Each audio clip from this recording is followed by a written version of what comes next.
Colombian government is on the verge of concluding a peace deal with the FARC left-wing guerrilla group. The peace talks have been ongoing for 3 years now. If successful, it would mean an end to the Western world's longest-running conflict, which has killed more than 200,000 people. Well, Sandra Gathmann joins us now from Bogota. So, Sandra, good to speak to you. Are we likely to see some form of deal done today?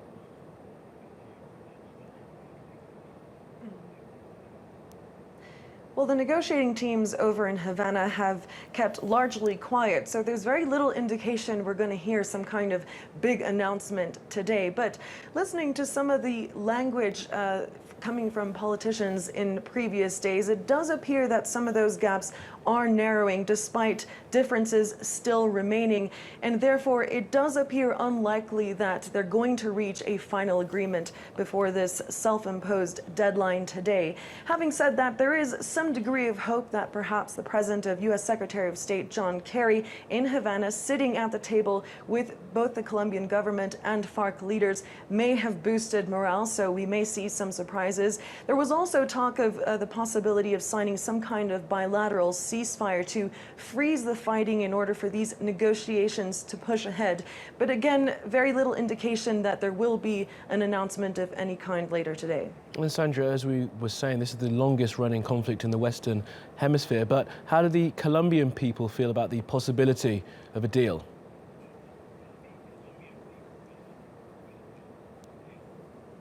Well, Kamali, that entirely depends on who you speak to and which political polls you read, because there is huge support for this deal, support for President Santos's attempt to finally proceed in bringing peace to the country. According to his government, many of the victims are the ones really pushing for this deal to finally see the FARC rejoin society. But of course, there is opposition to that idea. Many people we've spoken to here in the capital in Bogota remember a time when the ex-president Álvaro Uribe had a strong hand in fighting the FARC.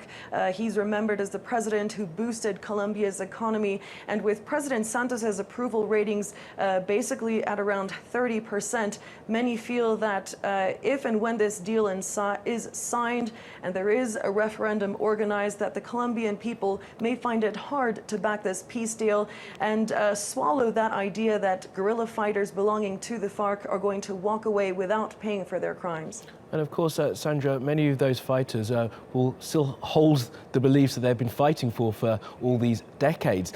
Just how likely is it, and why do you think now that, is it just war weariness that has brought the two sides to the table?